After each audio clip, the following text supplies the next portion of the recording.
Om Namo Bhagavate Vasudevaya.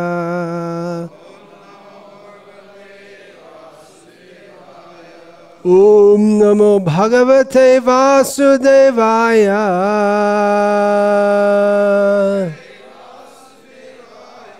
Om Namo Bhagavate Vasudevaya.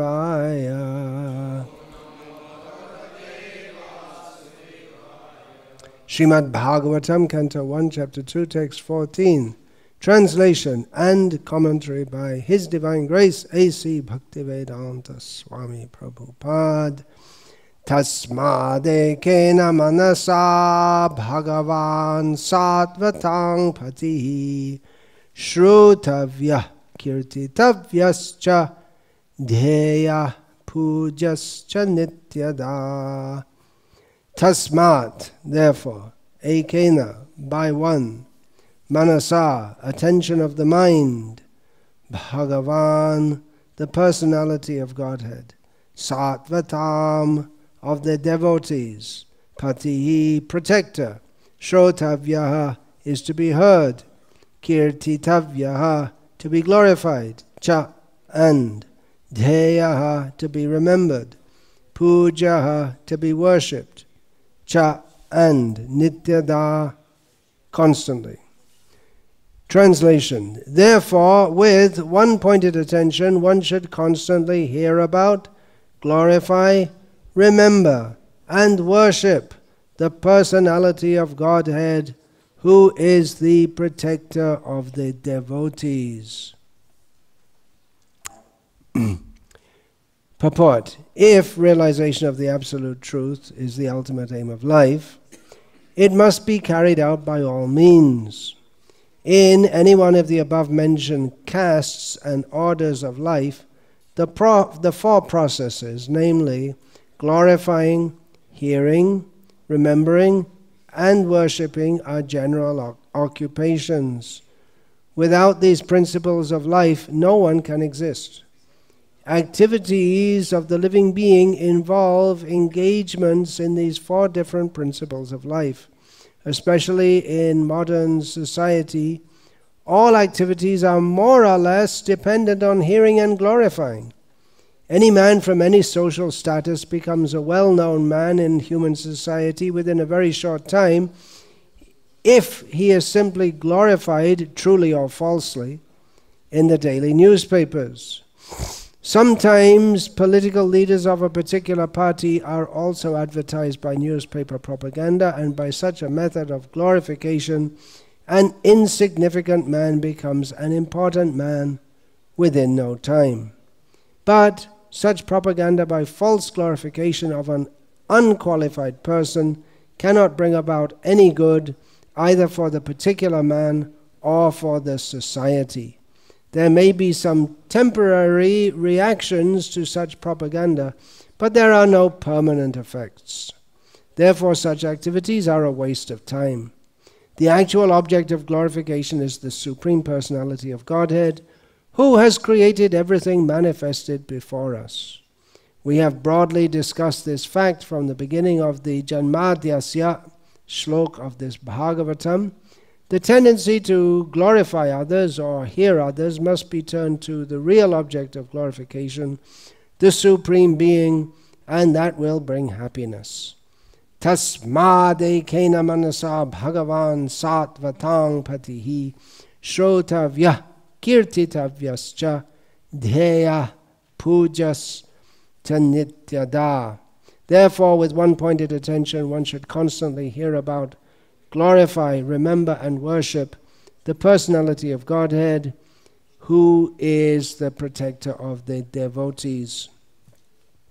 Om Jnana Timirandhasya Jnananjana Shalakaya Chakshurinmilitam Yena Tasmai Shri Gurave Namaha Nama Shreshtham Manamapi Shachiputramatra Swarupam Rupam Tasya Grajamurapuring Mathurim Goshtavatim Radha Kundam Girivaramaho Radhika Madhavasham Prapto Yatsya Pratita Kripaya Shri Gurum Tam Natosmi. Vandeham Shri Guru Shri Ataf Padakamalam Shri Gurun Vaishnavangsha Shri Rupam Sagrajatam Sahagana Raghunatam Vitam Tam Sajivam Sadvaitam Savadhutam Parijana Sahitam Krishna Chaitanya Devam Shri Radha Krishna Padan Sahagana Lalita Shri Vishakhan Vitangscha. Hare Krishna, Krishna Krishna, Hare Hare, Hare Rama, Rama Rama, Hare Hare. Chapter 2, Canto 1, Chapter 2 of the Srimad Bhagavatam. Many of the opening verses are very well known in the society of devotees because they give important instructions concerning what we should do with our life. In the beginning of this purport, Srila Prabhupada states, if realization of the Absolute Truth is the ultimate goal of life. He doesn't mean to say, well, maybe it is or maybe it isn't, because it's been established in the verses previous to this that realization of the Absolute Truth is indeed the ultimate aim of life. But Srila Prabhupada puts the word there as a rhetorical device. It must be carried out by all means. And here the means, the principal means are given to constantly hear about, glorify, remember, and worship the personality of Godhead. So Srila Prabhupada's beginning words in this purport, they explain the first word of this verse, both in Sanskrit and in the translation. Therefore, because realization of the Absolute Truth is the ultimate aim of life, and because the Absolute Truth is known in three features, that's been established, the Brahman, Paramatma, Bhagavan. Bhagavan is the ultimate word. Here it's not stated to glorify the impersonal feature. How do you glorify? There's a saying in English, it's like talking to a wall. If you're frustrated with someone, they don't listen to what you say. You say it's like talking to a wall. So to glorify the impersonal aspect is like talking to a wall, because there's no person there. There's no reciprocation. Paramatma feature can be glorified, but the full-fledged manifestation of the Absolute Truth is Bhagavan, Sri Krishna, the Supreme Personality of Godhead. Therefore, one should hear about, glorify, remember, and worship Him. And this word, therefore, also, if we go back to further texts in this chapter, we can see that, well, it's really in our own self-interest to do so. And although it's stated in succinct form here in these verses, it will later be elaborated upon that here in Bhagavatam, that we are suffering in this material world due to forgetfulness of Krishna, due to a rebellious nature in relationship with Krishna, and therefore to rectify that situation, to bring us out of this suffering condition, for it's in our own self-interest to hear about, glorify, remember, and worship the personality of Godhead. In the purport here, Srila Prabhupada, he concentrates on the topic of glorification of the personality of Godhead, the need for doing so. He doesn't here in this purport so much focus on hearing about, remembering, and worshipping as glorifying. That is kirtan. Generally we think of kirtan as singing the holy names, Hare Krishna, chanting the holy names. And there are so many names which can be chanted. Interestingly, in Bhakti Rasamrita Sindhu, which Srila Prabhupada kindly presented as the nectar of devotion, in the 9 processes of devotional service, it's described 9 exemplars of these processes. And the exemplar of the process of kirtan is Vyasaki, the son of Vyas, Shukdev. So his kirtan was speaking the Srimad Bhagavatam. Shukamakad Amrita Rasama. Shukamakad Amrita Rasam. What is it? Drava Samyatam. Thank you. By being spoken from the mouth of Shukadev, this sweet nectar of Srimad Bhagavatam became even sweeter. So much so that his father and Guru Vyasadeva, who had explained Srimad Bhagavatam to him, he, along with Narad, the Guru of Vyasadeva, they were among the many persons who assembled to hear Shukdev speak Bhagavatam to Parikshit Maharaj. He was speaking to Parikshit, but others came to listen, including Vyas. He thought, well, this is very good. Oh, it's amazing. He became himself enlivened to hear that from Shukadev. And the process goes on in Parampara. Shukadev spoke, then Vyas again committed to writing, and the process is going on up to the present day. Srila Prabhupada most mercifully prepared his commentary, translation and commentary on the Srimad Bhagavatam in this English language. And Srila Prabhupada saw that as the prime means for fulfilling his mission, the mission of Chaitanya Mahaprabhu, the mission of the previous acharyas, of spreading the holy name of Krishna all over the world.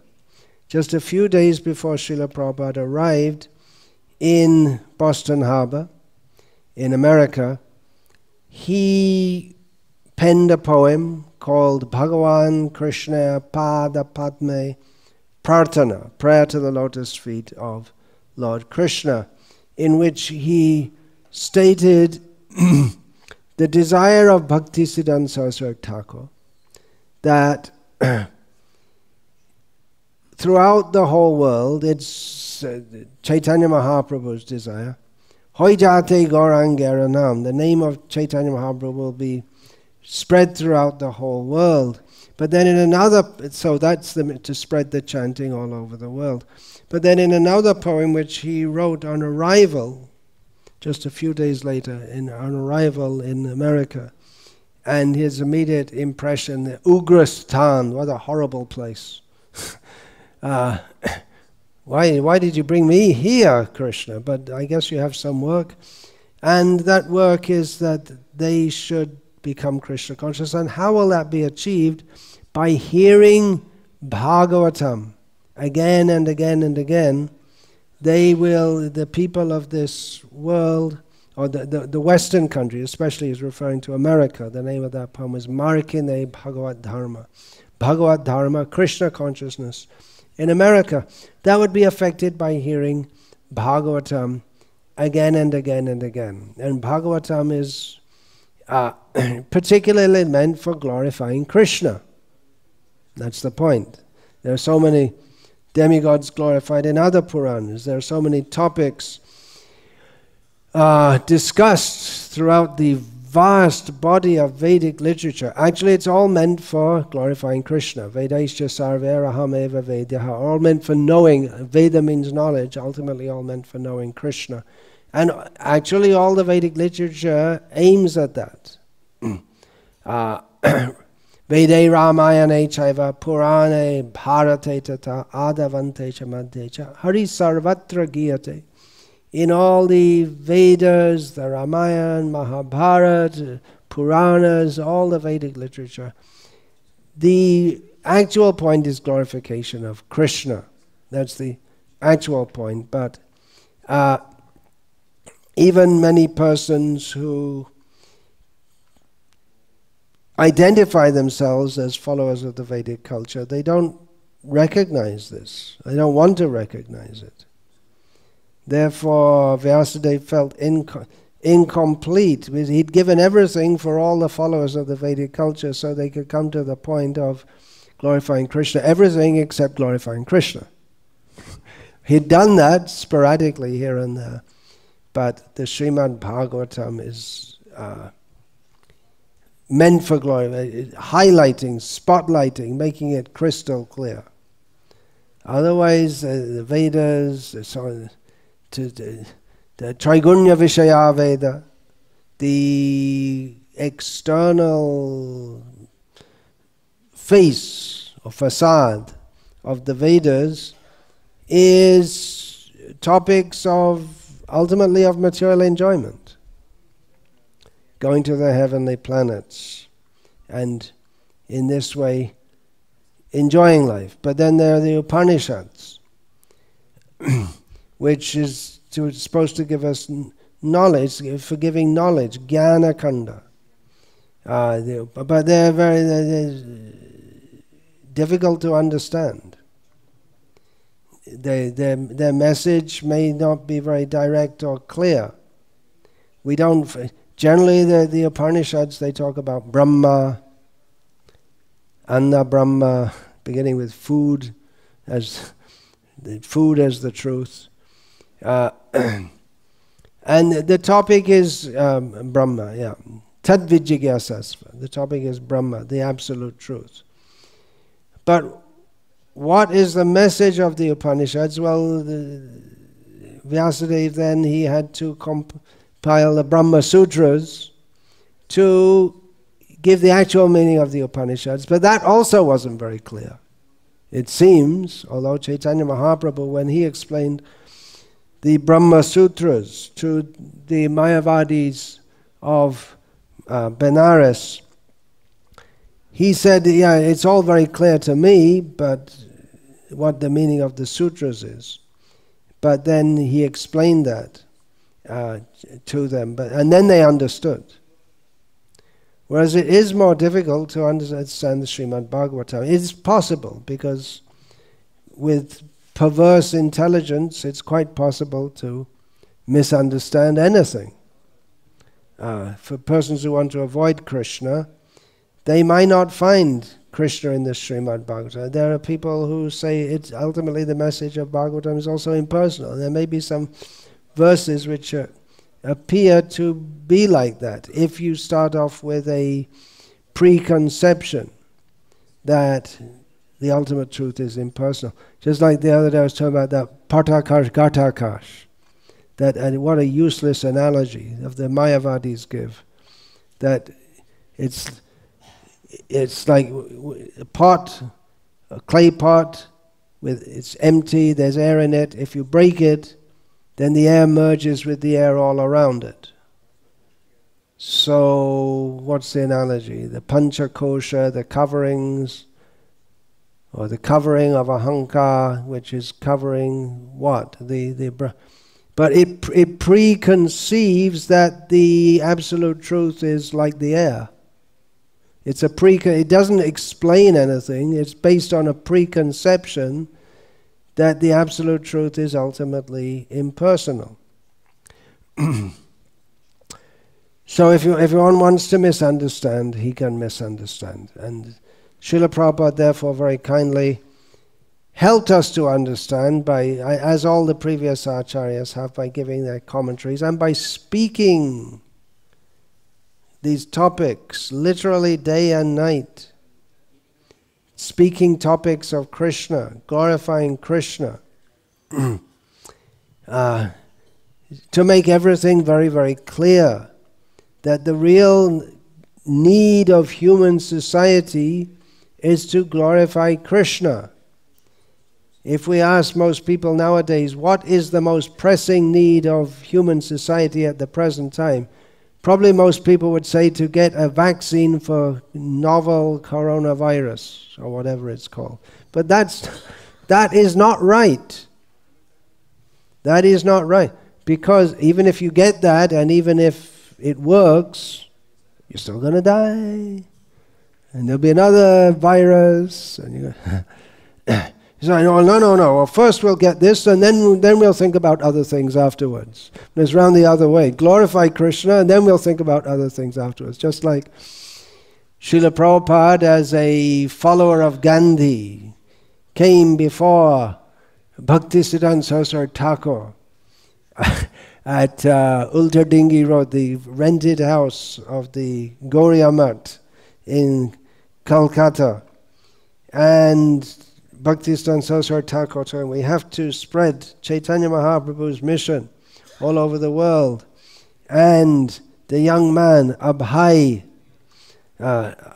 Charan Dey, said, no, first we have to get independence, because who will listen to a slave nation?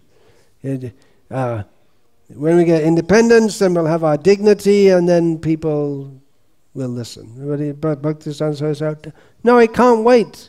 We can't wait for it. The message of Chaitanya Mahaprabhu is so urgent, we can't wait for any political adjustment. And if they had waited for a political adjustment, they would have had to wait 25 years more, because India didn't get political independence till 25 years after that. And in the meantime, Bhaktisiddhanta Saraswati Thakur was preaching vigorously, and so many people came to Krishna consciousness who wouldn't have done if they had not been preached to by him, or if he had said, if Bhaktisiddhanta Saraswati said, oh really, that's a very good idea, never thought of that before. Obviously, it wasn't that Abhay thought this idea up. It was that the idea that India should get independence had been hatching, germinating for some generations, and it was getting into full swing around that time. So obviously Bhaktisiddhanta Saraswati Thakur was aware of this, but he didn't subscribe to that. Krishna must be glorified. That is the most important thing. Srila Prabhupada did that all over the world and then there's so many ways he did. He glorified Krishna, but primarily by producing books about Krishna and having them distributed widely. One of the books he wanted distributed very widely was called Krishna, the Supreme Personality of Godhead. That's about as far away from bridge preaching as you could get. It just directly says Krishna, the Supreme Personality of Godhead. There's no doubt about it. There's no personality development or how to get free from anxiety. No such thing. Krishna, the Supreme. It doesn't even say God. It's how to know God or something. No, just Krishna, the Supreme Personality of God. There you are.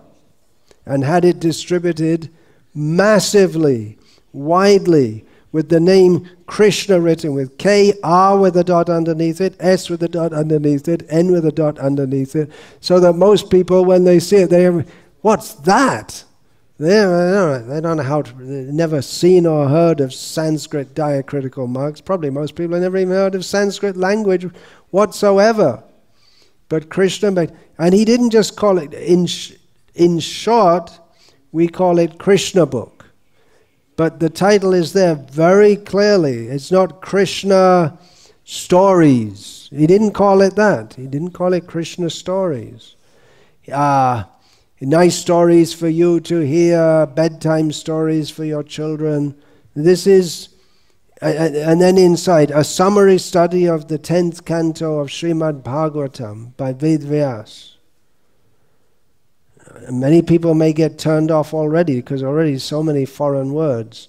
Srimad, summary study, what does that mean? 10th canto, what is all this about? Of course, many people got fascinated by the differentness of it. And many people, I personally, sold thousands of copies of this book. Many people were interested because George Harrison was interested, so I was one of many who's selling this book, showing people that George Harrison, who all of you here would have probably never heard of him if it wasn't with his connection with Krishna and Prabhupada, you would have never heard of him. Just like most people in England nowadays, if you go, well, here in Tamil Nadu maybe they're not very interested in Amitabh Bachchan, but once you get Hyderabad and a little further north, and definitely once you get to the Maharashtra border, it's if you never heard of Amitabh Bachchan, then you're a real idiot. You might not have heard of Krishna, that's possible, but to not heard of Amitabh Bachchan, that's real. But in England, no one's ever heard of him. And if this Shah Rukh Khan went to New York once, and a few years ago, and they held him up at the airport and said, "Muslim name, what's all the..." "Oh, actually, I'm a film star." Ooh. They never heard of him. Such a big name. I know the name. I've never seen his movies. I have no intention of seeing his movies ever. A few years ago, I sent out a list on an email, list of Hollywood and Bollywood movies approved by me for my disciples to watch. And someone wrote back and said, "Oh, you forgot to put the names of the movies." Well, that was the point. The list consisted of absolutely nothing. It was a zero list. It was a list multiplied by zero. It was, you could say, it's a shunya. This is how I'm a shunyavadi. Why? It's glorifying all nonsense people. And the other day we looked at that Netflix, and what came up immediately? Some story of some man and woman and their daughters, and their daughters, it's just sex, just the same old nonsense, the same old chewing the chewed. So Prabhupada gave Krishna directly. This is Krishna. He is the Supreme Personality of Godhead. People should know this. That's the whole point Prabhupada came to preach. Krishna is the Supreme Personality of God. It's not a dogmatic statement. The whole Bhagavatam is glorifying Krishna. Why Krishna? Why not anyone else? Because he is God. If you're going to say God, well, in Western theology, Christian theology, and I presume it's the same in Islamic theology, the basic definition of God is omnipotent, omniscient, and he knows everything. What's the word for that? Omniscient, omnipresent, omnipotent, omniscient, I said the three, but I just can't get omniscient, omnipresent, and Sarva Shaktiman. Omnipotent. Okay, I got it. So, and that's about as far as it goes. Okay, so we can agree with that. He's all-powerful, all-pervading, and all-knowing, but there's a lot more to it than that.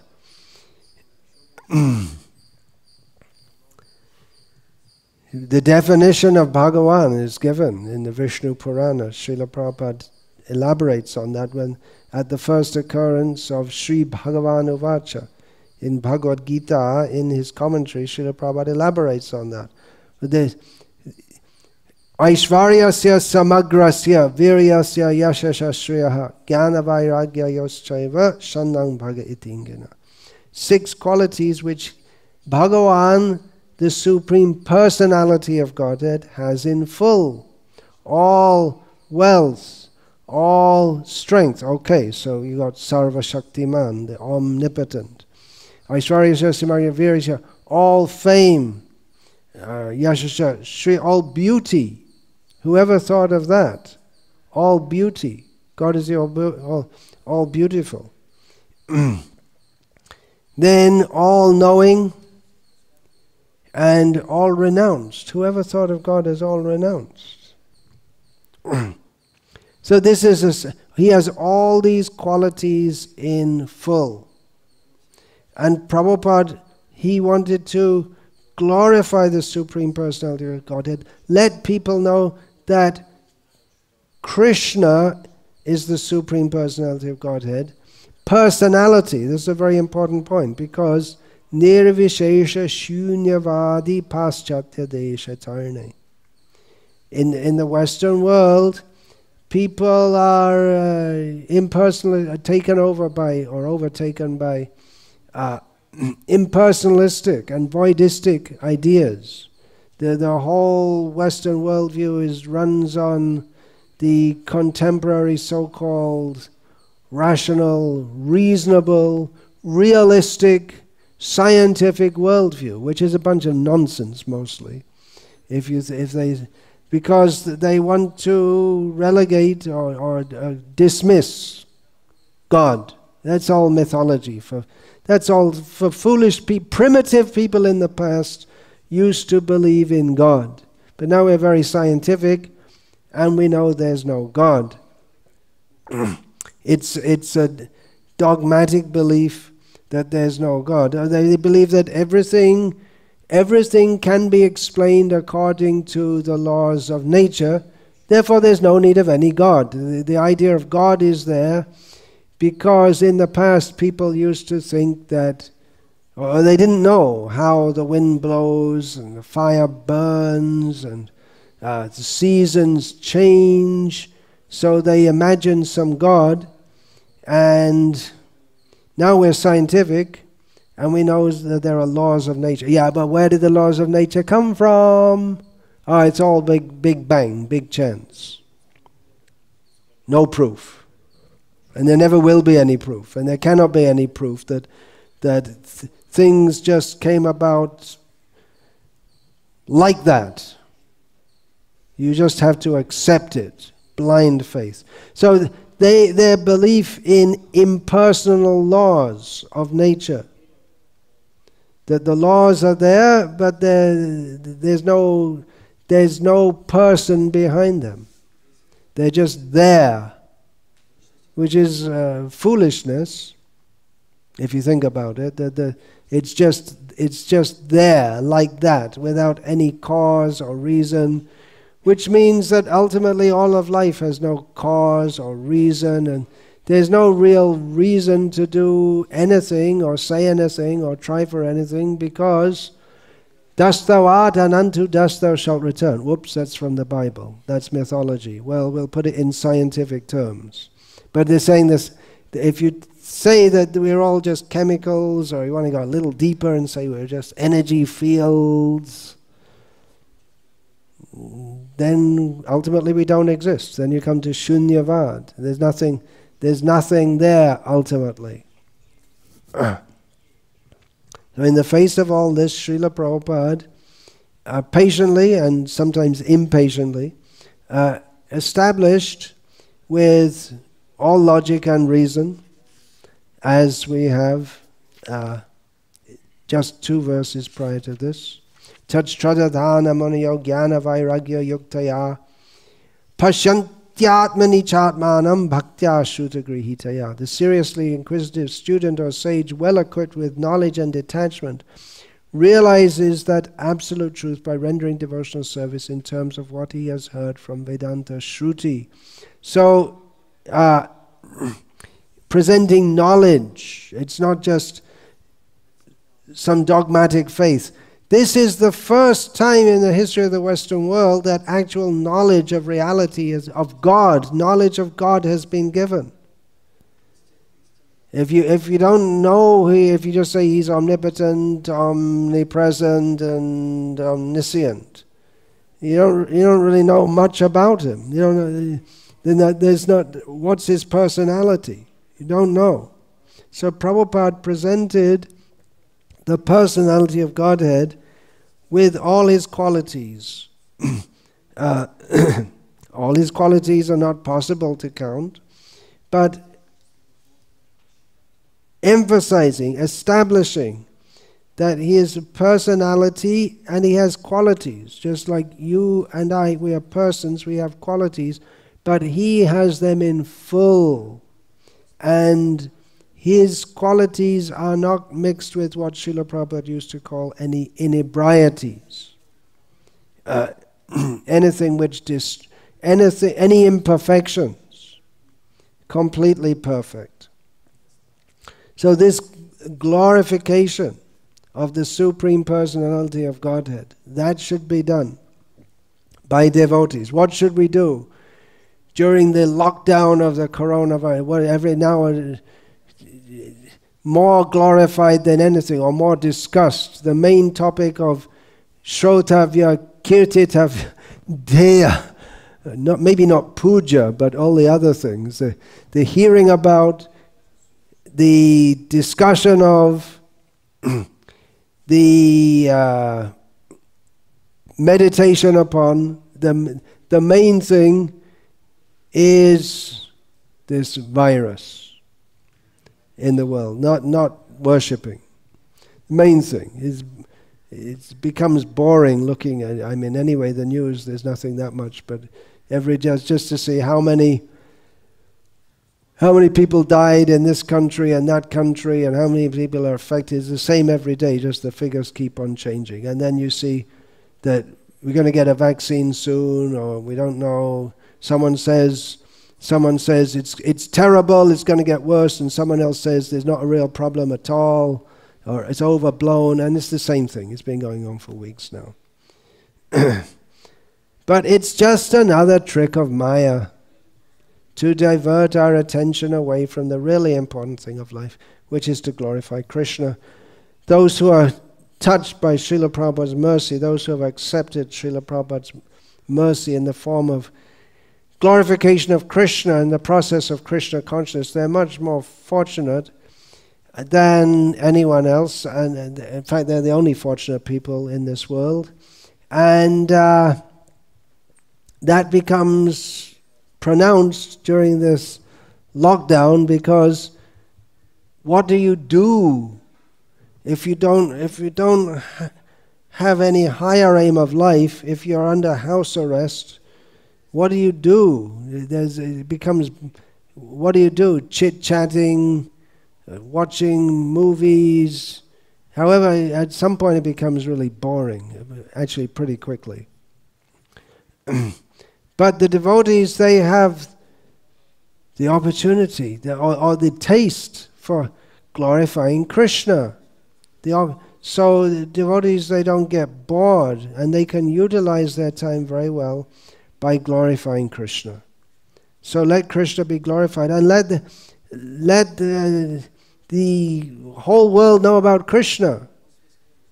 Why are people wasting their times without Krishna? People should know that Krishna is the Supreme Personality of Godhead. At least, just like the words Hare Krishna in the 1970s became well known throughout the world, maybe not so much now. That should be re-established. That became prominent largely by devotees going out dressed in Vaishnava attire and chanting the holy names of Krishna in the major cities of the world.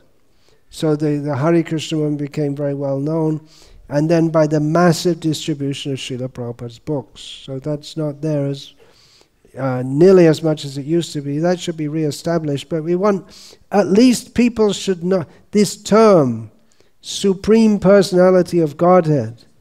We want that should enter the parlance of the people of the world. It's very important. Paramam Purusham Divyam Yati Partanu Chintayan. This Paramam Purusham Divyam, the Supreme Personality of Godhead, upon who we should always meditate, we should always remember according to the parampara system.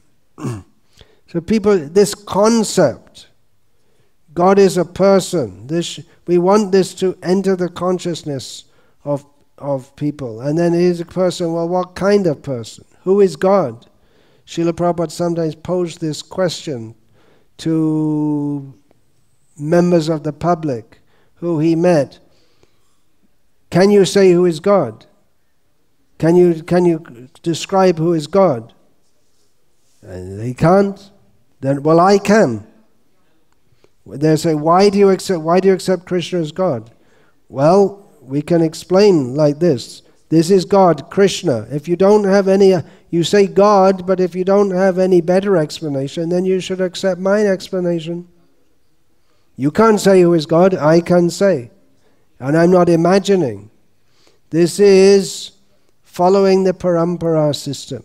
That verse, Nivrittatarshar Upagiyamanat. This Srila Prabhupada, he translates this word Upagiyamanat, that Krishna should be glorified in the parampara system. We can simply by imagining we cannot understand the glories of Krishna. We cannot. How can we understand? We are very tiny. Krishna is so great. But it is our duty to try to understand at least according to our capacity. At least this much. Aham sarvasya prabhavo matas sarvang pravartate iti matva bhajante mang buddha bhava samanvitaha. At least this much we should accept. Krishna is the source of everything. Everything emanates from him. Understanding this much we should accept. We may not be able to understand it in the sense of realizing because we're such tiny living beings, but if we accept that as a principle, then we can start to worship Krishna with feeling. How is it with feeling? If we just think that means we have to know more. It's Krishna who is the source of everything. It's not some God from some God and just things just emanate. Then it becomes like Big Bang Theory. There's nothing and then there's an explosion.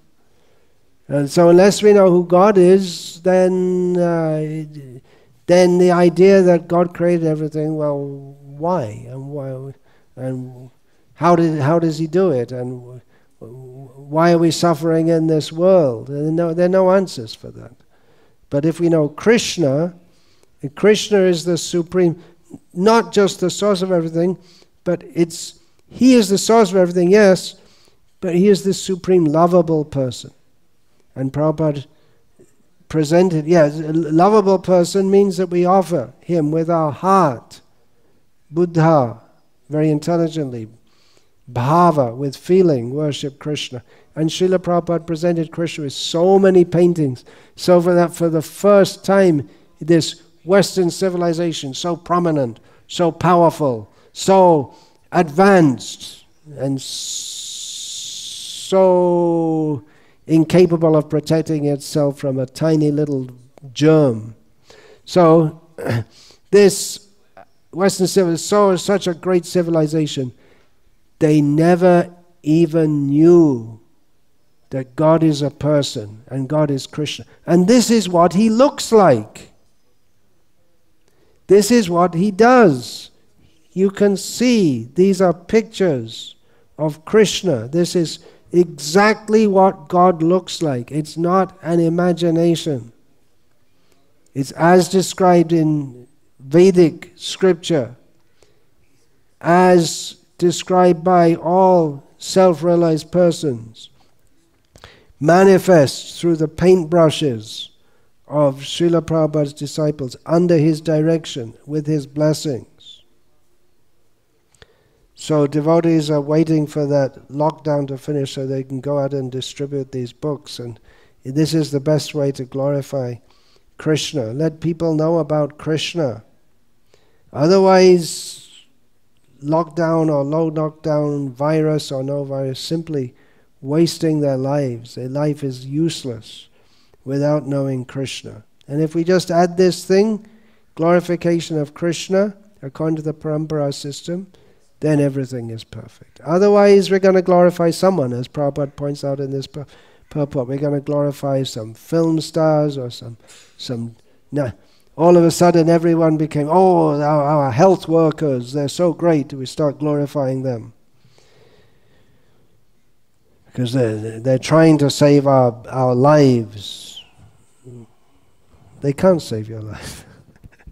They can't do it. There's no doctor in the world who can save your life. It's all a bluff. The medical profession should go on so that people can maintain good health so that they can serve Krishna. Otherwise, what's the use of their life? It may sound blunt and not very feeling, not empathetic, but it's a fact. Without glorifying Krishna, without knowing Krishna, life is simply wasted. So we don't want people to die from coronavirus, but we want them to get Prabhupada's books. So if they die from coronavirus, then they won't get the book. So whether you have it or whether you don't, whether you're sick or not sick, glorify Krishna, that's all. Hare Krishna. It's pretty clear. Chant Hare Krishna, study Prabhupada's books, glorify Krishna verbally by our activities. It's all very clear. You may say, well, why are we talking about it? We heard all this before. Well, it has to be heard again and again. That's the meaning of sadhana. It requires to be done repeatedly. That's the understanding of sadhana, whether it's yoga, health sadhana, or Krishna conscious sadhana, or sadhana for worshipping demigods. It has to be done daily, regularly, repeatedly. Hare Krishna. I'll finish there. Vancha kalpatarubhyascha kripa sindhubhya patitanam pavanebhyo vaishnavebhyo namo namaha.